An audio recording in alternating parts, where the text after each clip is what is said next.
Halo semuanya, kembali lagi dalam video pendek Kang Wawan. Bagi yang baru pertama melihat video saya, salam kenal dari Kang Wawan. Kali ini agak sedikit berbeda karena saya berada di dalam kabin Honda Jazz tahun 2018 yang tipe RS. Mengapa saya ada di kabin ini? Karena saya ada di kabin ini. Kita mau mencoba apakah wuling ngomongnya wuling terus. Kita mau mencoba kekedapan kabin Jazz RS ya tahun 2018 ini, apakah masih lebih kedap wuling Convero ataukah masih lebih kedap Jazz RS ya. Jadi kita mau merasakan impresi berkendara Honda Jazz RS ya tahun 2018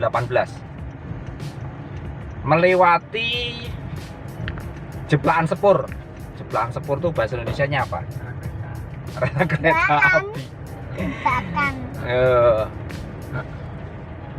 Melewati rel kereta api, suspensinya enak ya. Ya iyalah, kan ini sedan gitu ya. Dan posisi duduknya commanding ya. Artinya dashboard ini lebih rendah. Jadi kira-kira hanya segini ya, sedada saya di sini ya. Jadi mobil ini terasa commanding banget. Ini posisi kaki saya juga sudah enak ya, artinya tidak lurus sekali, agak sedikit nekuk gitu ya. Terus joknya juga bisa kita tinggikan dan bisa kita turunkan. Nah kayaknya begini lebih enak. Posisi nyetir juga pas ya, artinya setirnya itu bisa tilt dan teleskopik. Jadi ketika joknya kita jauhin sedikit dari setir, dan setirnya kita bisa dekatkan lagi supaya posisi kaki kita lebih nyaman untuk mengendarainya. Kalau suara ban masih masuk ya, suara ban gubuk gitu ya, kedengeran. Dan peredaman kabin sedikit lebih masuk ya, artinya suara di luar itu nggak seluruhnya bisa teredam. Ini kayak suara-suara sepeda motor, suara mobil itu masih masuk ya, masih bisa kita dengarkan dalam kabin ini. Tapi kalau untuk berkendaranya enak banget ya ini ya, enak banget, cocok kalau untuk anak muda ya. Kalau untuk saya nggak begitu cocok karena saya keluarganya keluarga besar, anaknya 4. Jadi kalau pergi bareng-bareng saya harus berenam. Nah cocoknya saya pakai wuling. Tapi kalau untuk anak muda, ini mobil yang minimal keluarga kecil lah, keluarga kecil yang Anda cuma punya anak 2 begitu ya, itu mobil ini cocok. Terus kemudian kalau Honda jangan ditanya lagi ya soal tenaga mesinnya dan tarikannya, itu sudah bus ya, telunyur.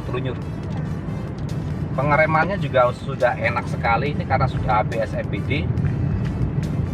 Jadi Anda tidak perlu ragu-ragu lagi kalau Anda ingin menginjak pedal rem, meskipun jalan basah sekalipun ataupun dalam kondisi menikung, Anda tinggal injak aja remnya dan mobil ini tidak akan selip. Oh, suara sepeda motor masih masuk ya. Kayaknya bagi Anda yang kepingin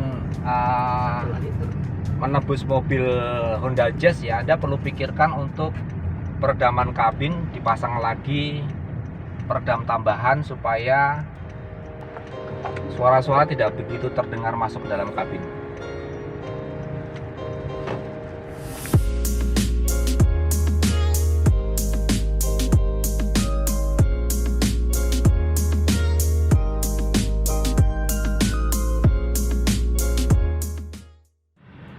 Ini adalah tampilan dari dashboard Jazz RS 2018. Di instrumen cluster di sini kita bisa lihat ada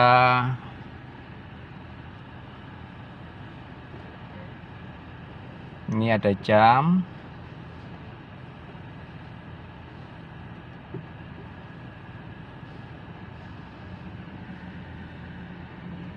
ada range ya, ini average ya, rata-rata penggunaan konsumsi BBM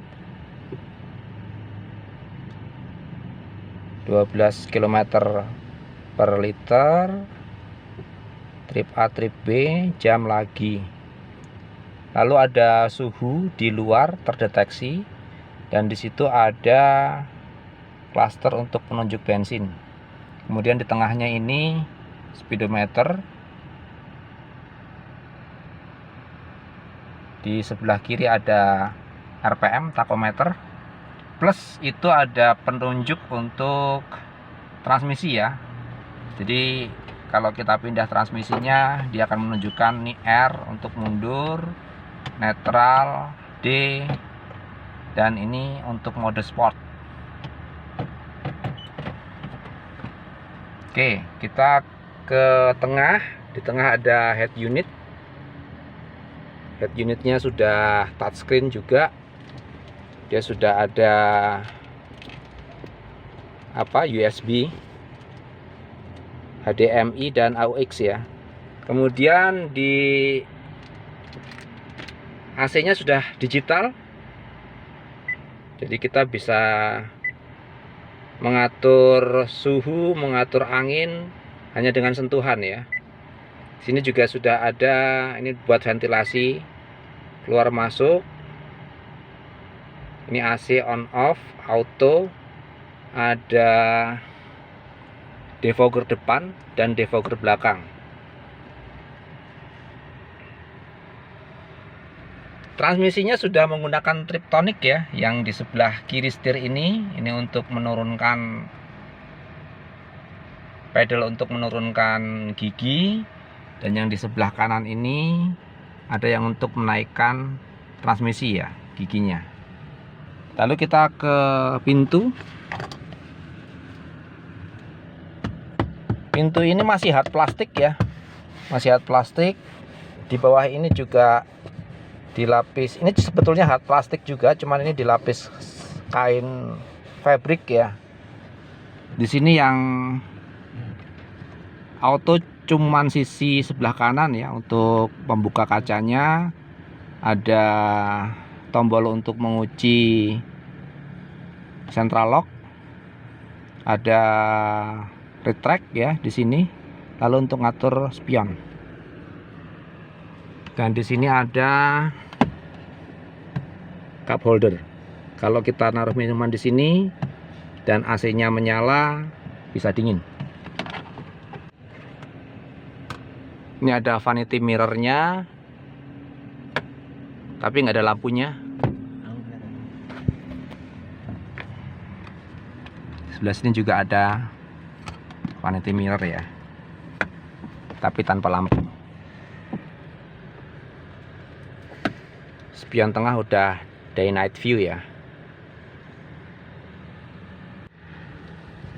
Dashboardnya hard plastik ya, semuanya hard plastik, tidak ada yang empuk-empuk. Ini semuanya keras semua.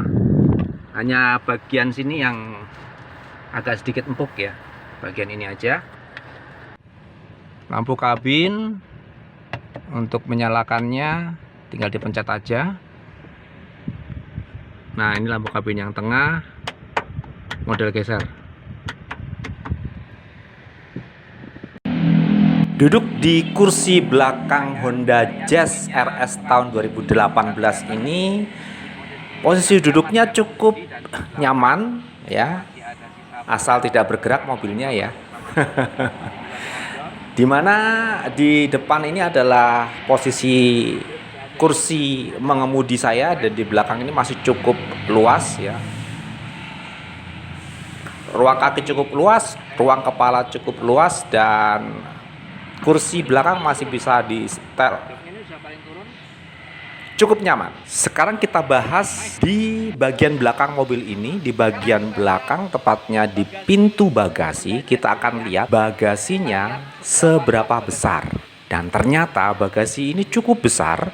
Bahkan saya pun bisa masuk ke dalam bagasi Honda Jazz. Jadi sangat besar, bisa untuk membawa barang-barang Anda. 2 koper besar ini masih bisa, plus tas-tas kecil, ransel dan lain sebagainya. Cukup enak kalau dibawa keluar kota dengan barang-barang bawaan Anda.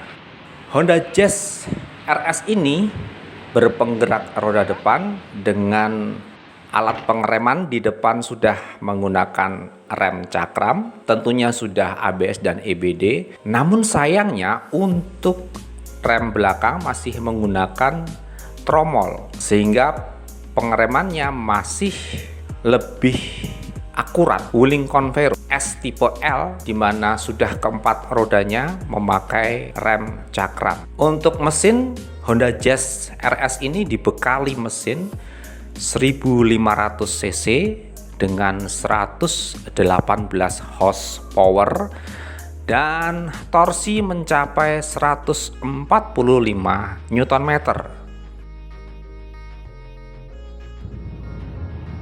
Oke, sekarang saya gantian berada di belakang kabin mobil Honda Jazz ya, Jazz RS tahun 2018. Dan saya duduk di belakang ini cukup nyaman teman-teman ya. Tapi ternyata lebih empuk kalau kita duduk di depan ya, karena ini yang di belakang itu pas di atas roda belakang ya. Jadi kayaknya agak sedikit nggak enak gitu di pantat ya. Nah, kalau ada sedikit jalan nggak rata gitu, kita kerasa banget nih duduk di belakang. Cuma kalau untuk ruang kaki nyaman, ruang kepala nyaman, kepala juga bisa bersandar dengan nyaman. Hanya yang sedikit mengganggu saya adalah getaran daripada pantat ya, karena memang di jok belakang Honda Jazz ini persis kita duduk di atas roda belakang, artinya di atas suspensi, di atas per ya. Ketika saya duduk di belakang Honda Jazz RS ini, saya baru bisa merasakan bahwa sebenarnya Honda Jazz ini nggak empuk-empuk amat, keras juga. Dan saya sarankan kalau Anda lagi mengendarai Honda Jazz ini, perhatikan apakah Anda membawa penumpang di belakang. Apa yang Anda rasakan di jok depan itu tidak sama dengan yang dirasakan jok belakang. Jadi hati-hati bila melewati jalan yang nggak rata, agak diperlambat sedikit mobilnya supaya teman Anda atau orang tua Anda yang duduk di belakang tidak mengalami getaran-getaran yang menimbulkan kejang. Udah dirawat sama ya kan? Iya. Ternyata ketika di belakang tuh joknya kurang empuk, belakang tuh nggak tahu. Ini depan empuk banget joknya. Di sebelah kanan dan sebelah kiri ini blind spotnya sangat besar sekali yang di pilar A ini. Jadi kalau kita mengendarai Honda Jazz ini, berhati-hati ketika kita di tikungan atau di belokan ya, karena ini blind spot di pilar A ini sangat besar sekali. Meskipun sudah ada kaca segitiga di sana, tapi tetap tidak terlihat ya. Oke, begitu saja teman-teman video pendek Kang Wawan kali ini. Klik tanda jempol ke atas apabila Anda menyukai video saya. Sebarkan ke seluruh media sosial Anda agar teman-teman Anda pun mendapatkan informasinya. Subscribe bagi yang belum subscribe. Oke. Terima kasih sudah menonton.